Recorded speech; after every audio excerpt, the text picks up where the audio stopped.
Hey everyone, my name is Escobar. Today I'm going to talk about how to catch a hacker in your network. These are fun and interesting ways that I have been caught while trying to pen test and trying to access somebody's network. And it's also ways that I've had some of our customers tell me that they've caught threat actors trying to probe their external perimeter or their internal network.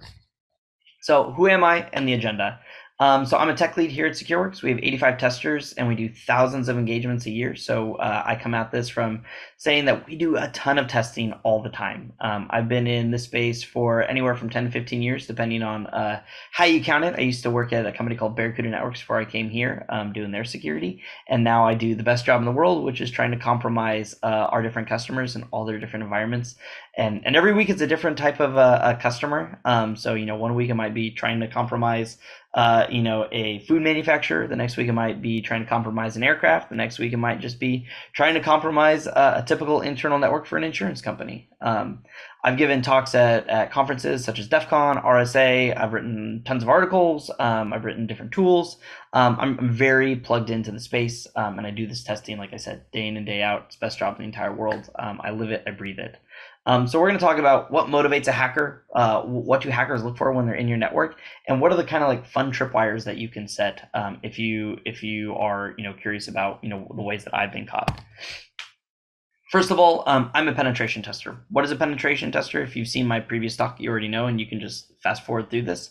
But essentially, a penetration tester is somebody that tries to penetrate and access and compromise networks, all to basically show, hey, this is how a real-world threat actor gets in.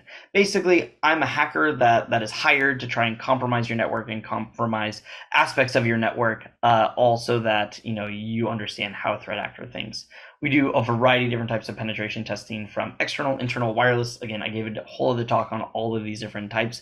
I just want to hit on this just in case you haven't seen that other talk, that the whole purpose of this and my job is to basically articulate and show this is how somebody's going to get in. Once they get in, what do they go after? And once they are able to go after that certain thing, how can they potentially be caught? So if you look at this graphic here, you can see that there's tons of different ways that a threat actor would want to be motivated to get in, right? Maybe it's a political motive, right? In the back of the days of Anonymous would do lots of political hacking. They break into government websites and deface them, right? Maybe it's financial crime. That's what you're seeing a lot right now as far as ransomware. Hey, we're going to ransomware a company all to gain access to the sweet Bitcoin that's out there. Industrial espionage. So does somebody have some secrets that whether that's proprietary information, patient data, whatever that might be, what do they want to gain access to? Maybe it's just embarrassment. It kind of goes in the political piece of like, can you deface this website because you don't agree with what this company's doing? Or maybe it's one of those things where you just want to, maybe a threat actor just wants to compromise in order to just hand those credentials off to somebody else and sell those. We're not going to dig through all the different aspects of this, but basically, when we're doing a penetration test, this is our goal, is to do the things on this sheet and gain access to those systems, all in the name of trying to make it more secure for the customers that we serve. So the different things that we offer: vulnerability testing, penetration testing, application security testing, and then adversarial exercises. So you can think of vulnerability testing, that is the full, like, you've never done any security work in the past whatsoever.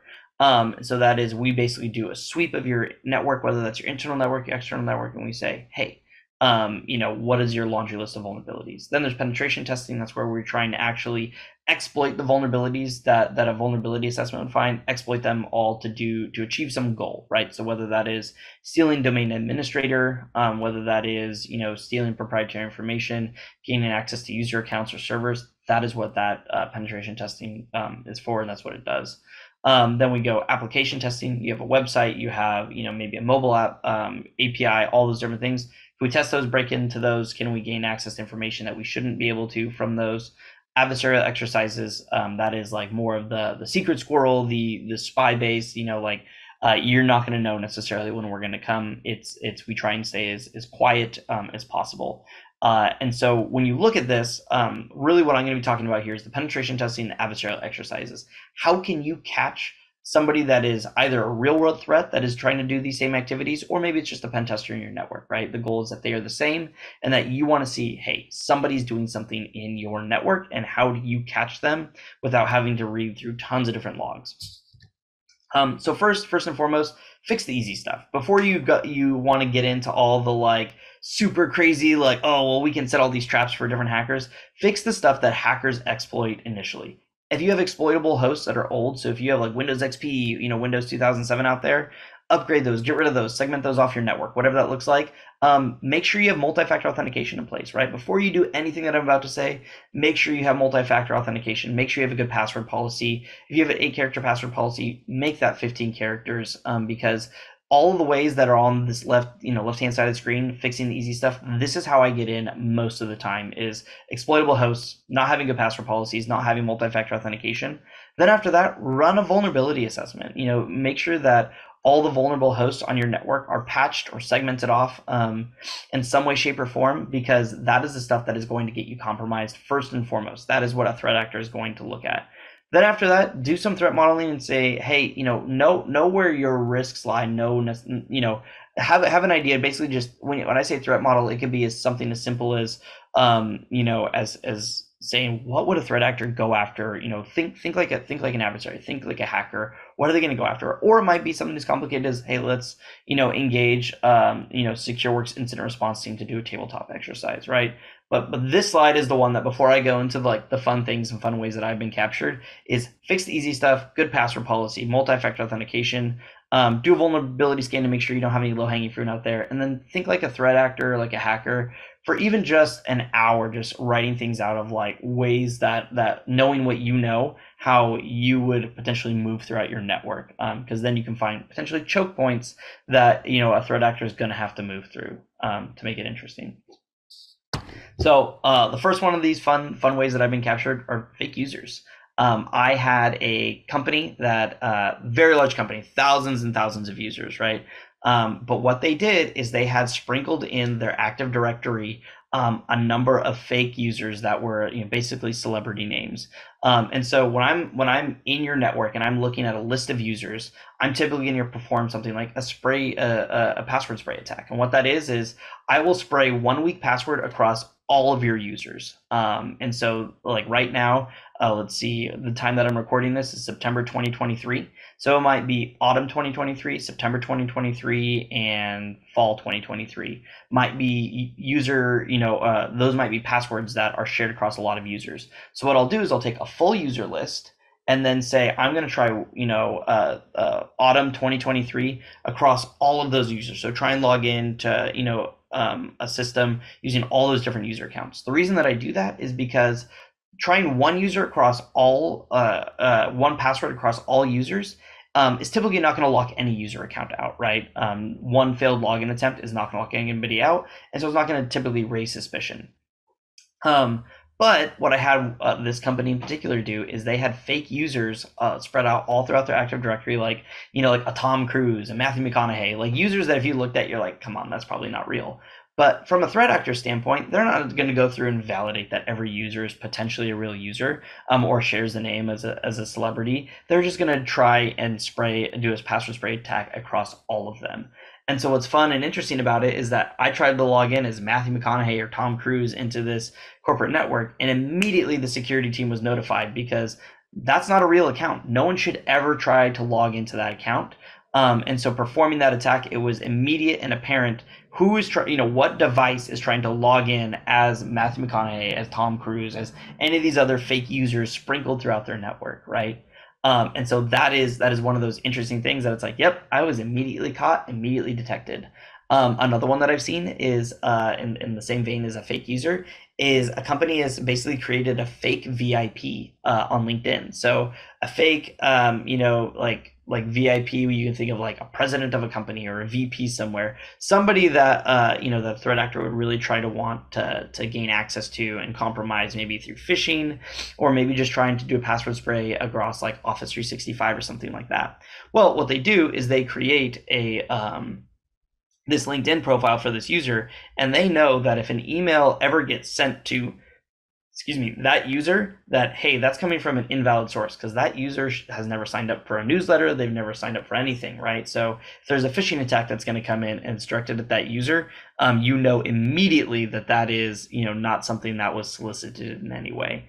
So again, those fake users, it's a great signal to noise ratio, and that's what a lot of these things are that I'm going to mention. It's things that you can set up that might take a little bit of time to set up, but that it's not just one alert from an EDR. Potentially, instead, what it's going to be is no one should be logging in as these users. So that is a very high value piece of information to know within your network that, hey, this is somebody potentially trying to do something nefarious in your network, and who are they and how quickly can you get access to that. So fake users, that's one way that I've been caught, and when I do get caught that way, it's like, oh man. But again, I as a threat actor, I'm not going to go through a list of thousands of users to try and figure out which ones are real and which ones are not. This one's a little bit more technical one, name resolution protocols. So I use this tool, Responder, pretty much in every single internal test that I do. And what this tool does, it's a little bit on the technical side as far as like Windows networks go. But basically, if there's a device on your network and it says, hey, I'm looking for this file share, or I'm looking for this printer, it'll beacon out to everything else in that same local network and say, hey, does anybody know where this where this host is? And if it can't immediately find it, it'll ask everybody in that same network. And when it does that, my rogue malicious device running this tool called Responder will say, I know exactly where that is, but before I tell you, let's do some handshake to make sure that you are who you say that you are. And then I forward them off to some bogus location, right? But what I get in that exchange is a hashed user credential potentially, or I could even relay their authentication into another host.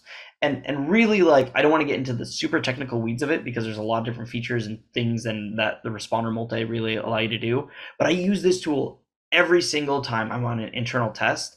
And one of the ways that I've been caught is that a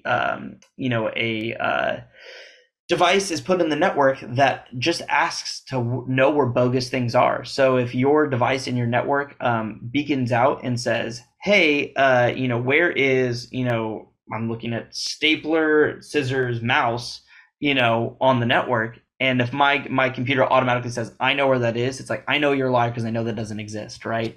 So having a tool like that, there's lots out there, right? I can obviously just point you in the direction of our EDR to look at something along those lines. But there's also just free and available tools that do this one specific thing. One of them is called Responder. And basically what this does is it says it very periodically will beacon out a false, a false lookup.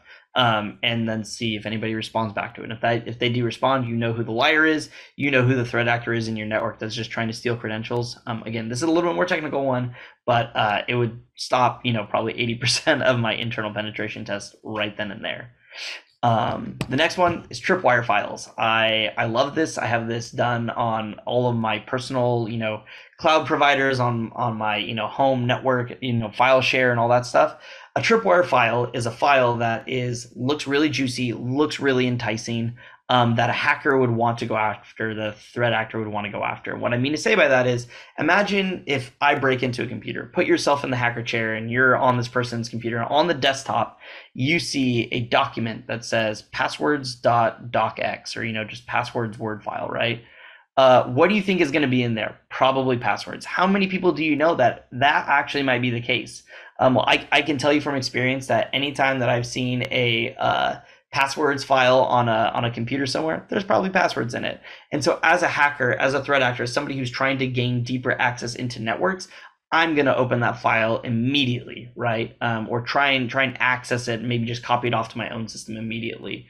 That 99% of the time, that works great for me as an attacker, as a threat actor, because then I gain access to, every list of website that, and every account that this person has ever signed up for in their life, except for one time. And that one time, it was a booby trap file. And accessing that file essentially made it so that, it was like, hey, no one should access that file. And if somebody does, they're up to no good. And so I immediately got caught basically trying to access that file from a file share. There are a lot of tools out there that'll do this, but again, just this is less of a let's talk about the tools and how they work, and more of a just as you're thinking through your own processes, your own company, your own tools that you already have in place, just think, hey, if you have some logging in place, you don't need to buy another tool at all. Instead, you can have one of these Tripwire files in your logging that says, if anybody goes after this on a file share, shoot up a flare, right? And say, hey, somebody's trying to access this. And this is really good for an insider threat, right? If you have, somebody who is new to the company, this is actually a true story. We had a company that reached out to us and said, hey, We had an intern that kind of quit on after a couple of weeks, and we weren't really sure why. We opened up his laptop, unlocked his laptop. We found a lot of sensitive information on his desktop that like we didn't necessarily want them to know. We don't know how they gained access to it, and those could be those Tripwire files, right? Because if an intern who has only been working there for a couple of weeks and then mysteriously quits has all your sensitive information on your desktop, if you had other pieces of sensitive information sprinkled about that they're also trying to access, you would know, oh, well, you know what? That person actually shouldn't have access to those files. Why are they looking for them? Let's try and head this off before they just quit, because by that time it was too late. So having those Tripwire files, if you have logging already implemented, if you have some kind of like file management already included, there's probably some way that you can set an alert using that. And again, this is not like a how you configure it. This is a conceptualize what I'm saying, and this is what, at me as a threat actor, this is what I go after day in and day out, are some very sensitive files, and if some of those are booby-trapped, you would catch me immediately. Internal honeypots. Honeypots are one of those things that have been out there, like this is a very old topic, but it still rings true. If you have, if you put a device that looks like an old Windows 7 or old Windows XP computer and you put it on the network, I'm going to go after it as a threat actor. I'm going to think this is some old legacy system. It's probably really critical. So there's probably a lot of users logged into it because it's probably critical to the business. Otherwise, it would have already been purged out of the network. And so if you have a honeypot that no one should actually be using, and you get somebody trying to access it, somebody trying to probe it for what ports are open, again, great signal to noise ratio to know that, hey, there's somebody in here that shouldn't be in here. And then kind of in the same vein as the honeypots and Tripwire files, juicy SharePoint links, right? See if you can, in some way, shape, or form, put really juicy links, to people that are snooping around for data that they shouldn't. And that could be, again, somebody that works for the company. It could be somebody that is, after they breach the network, that they're, going through the amount of times that I breach an Office 365 account, a OneDrive account, or something along those lines, and I just search for things like password. I search for things, like sensitive or redacted or confidential. All those different phrases I throw in there. Now, there were some juicy SharePoint links that would lead me to believe like, oh, here's the IT architect map, right? That is not an actual IT architect map, but instead is somewhere that's like, hey, if somebody logs into this, create a log of that, look at your logs, and then have that shoot up an email to somebody or text message or however your logging or notification system happens. Have it be in there. And again, if I had a company that I was doing an internal test for, even an external test for, use all these things, they would almost surely catch me at some point. And that is and that's basically what you want to look at when you're doing this is, yes, do you want to have an EDR in place? Do you want to have, like Taegis in place to like be able to potentially, detect somebody in your network? Absolutely, right? There's not going to be necessarily a replace, like these are not a replacement for EDR. These are just some ways that have all caught me in the past in some way, shape, or form, or that I've heard our other customers get caught in compromise. And that's where, going back to the previous talk that I gave on the types of penetration testing, is when a threat actor breaks in your network using any one of these like ways that they're trying to get in, whether it's social engineering through their wireless or through just a standard network penetration test, how quickly can you detect them, right? So if I compromise your internal network, it's pretty much certain that within 4 to 8 hours I can get in, using some credential, access what I want to access, whether that is a file share, a user's, credential or password or something along those lines, or a server, and get out. And so in that, you want to basically say, do these actions, me going after a specific user, me looking for weak passwords, me looking for sensitive files, can that detect me, right? Does your does your EDR go off saying, hey, there's a hacker in here, or did any one of the other things that I mentioned, do those say, hey, there's somebody doing something suspicious in the network? And then timeline. These things that I just shared, like they can help get that timeline down really quick. Because I mentioned if I'm in and out in 4 to 8 hours, not 48 hours, that's one of those things that you want to be able to reduce that detection time of like, hey, somebody did this weird thing, and then 10 minutes later you're investigating it already, versus, hey, I need to understand, you get the alert in like a day later, which is too late.